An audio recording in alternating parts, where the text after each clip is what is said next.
નાગરિકોને સર્વપ્રથમ હું બે હાથ જોડીને વંદન કરવા માંગુ છું ને ખરેખર તેમને સલામી આપું છું. પ્રશાસન ખૂબ ઓછા સમયમાં મોટા ભાગના વિસ્તારમાં પહોંચવાનો પ્રયત્ન કર્યો.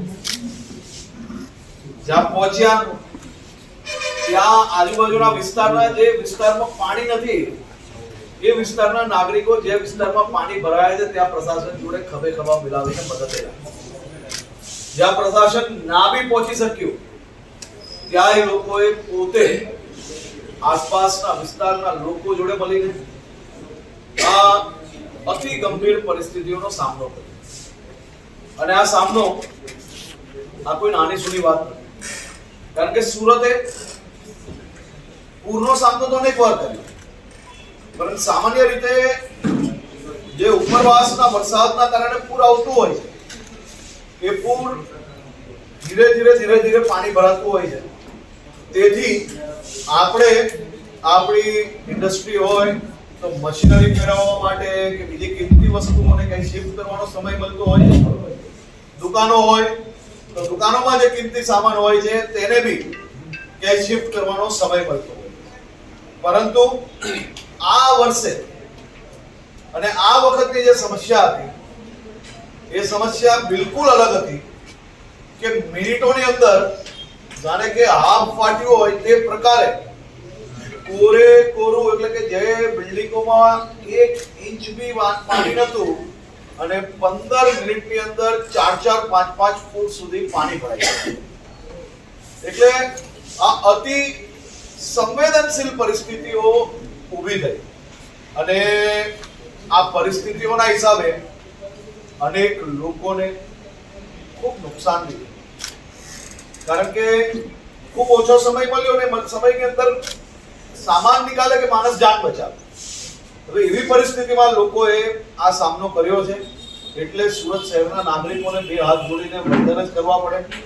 અને આ શહેરના નાગરિકોને ખરેખર ભગવાને આ માટીને કંઈક આપ્યું અને આ માટીમાં પોઝિટિવિટી જોડે જીવનની અનેક સમસ્યાઓની સામે લડવાની તાકાત છે. અને તે માટે જિંદાદિલી સુરતી તરીકે બધા જ આપણે ઓળખાતા આવ્યા. પરંતુ આવી સમસ્યામાં ખાલી વાતોથી કામ ના ચાલે. અમારી તો સૌની જવાબદારી છે 2 દિવસ 4 દિવસ 5 દિવસ એમ તો એ રાત દિવસ કરવું પડે કામ, અને એના માટે જ અમે લોકો સૌ છૂટાયેલા અને આ જીવન લોકોના આશીર્વાદ મળ્યા છે એના માટે. તો એ કામ કરવું એ કોઈ નવાઈની વાત નથી. એ કામ કરવું જ પડે, એના સિવાય બીજો કોઈ રસ્તો ના હોય. કેના માટે રસ્તો હોય?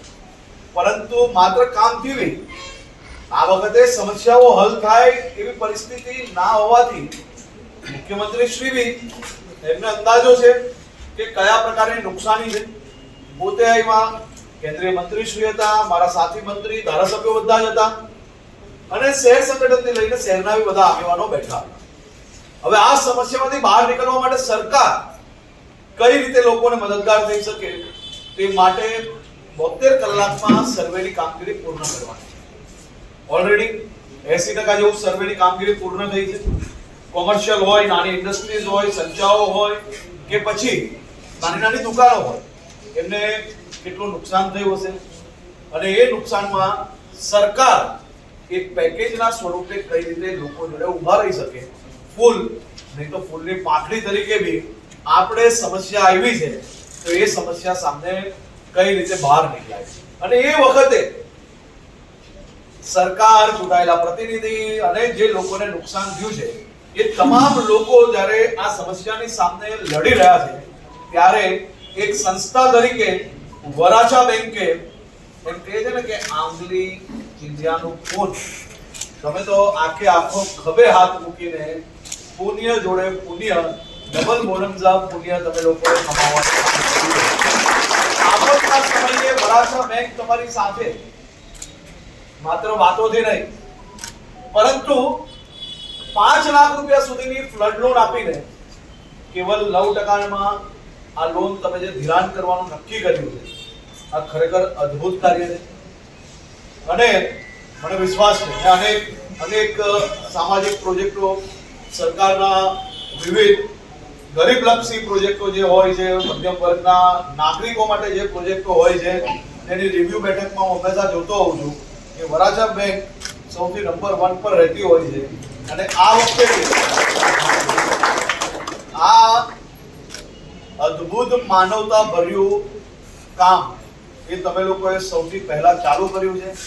અને મને પૂરો વિશ્વાસ છે કે અનેક પીડિત પરિવારોને 100%નો લાભ મળશે. અને વરાછા બેંક એ હંમેશા મેં જોયું છે કે લોકોના હિતમાં, લોકોને તકલીફોમાં તમે હંમેશા મજબૂતાઈથી સાથે રહીને એની તકલીફો દૂર કરવા માટેનો પ્રયાસ કર્યો છે. અને આ યોજના બી તમારી અનેક લોકોના પરિવારમાં આજે જે મુશ્કેલ ઘડી છે એ મુશ્કેલ ઘડીમાંથી બહાર નીકળવા માટે ખૂબ ઉપયોગી થશે. આવનારા 3 દિવસમાં એટલે કે મંગળવાર બુધવાર સુધી રાજ્ય સરકાર દ્વારા બી સર્વેની કામગીરી પૂર્ણ કર્યા પછી એનું આખું એક રિવ્યુ લઈને મુખ્યમંત્રી શ્રી દ્વારા સુરત શહેર અને જે આજુબાજુના વિસ્તારમાં જ્યાં વરસાદના કારણે અનેક લોકોને જે નુકસાની થઈ છે એ નુકસાનીમાં એક રાહત પેકેજ બી જરૂરથી ડિક્લેર કરવામાં આવશે. સર્વેની કામગીરી નજીક જ છે, પરંતુ કંઈ રહી ના જાય તે માટે આપણે એકદમ ડિટેલ સર્વે કરીએ છીએ. અને ડિટેલ સર્વેની કામગીરી પૂર્ણ થતાં જ મારું એવું માનવું છે કે એક પેકેજનું ડિક્લેરેશન મુખ્યમંત્રી શ્રી દ્વારા કરવામાં આવશે. અને એ પેકેજથી બી આપણા શહેરના લોકોને ફૂલ નહીં તો ફૂલની પાકડી, પરંતુ ખભે ખભા મિલાવીને આપણે સૌ લોકો આ મુશ્કેલ ઘડીમાંથી બહાર આવવાની છે. અને આપ સૌ ડાયરેક્ટરોને હું આભાર માનું છું, બેંકની આખી ટીમને આભાર માનું છું. બેંક એ કોઈ દિવસ સ્ટાફથી નથી ચાલતું. એ સ્ટાફ જ્યારે આપણો પરિવાર હોય છે અને એ પરિવારજનોની સ્પિરિટથી ચાલતી હોય છે. અને વરાછા બેંકની આખા પરિવારની સ્પિરિટ એ બહુ હાઈ છે. એ દર્શાવે છે આ યોજના કે હજી તો આપણે સફાઈનો પહેલો રાઉન્ડ પૂરો થયો, બીજો રાઉન્ડ ચાલુ કર્યો છે સફાઈનો. કેસ્ટ્રોલ ઘર વખરીની મદદ ઘરે ઘરે પહોંચી રહી છે.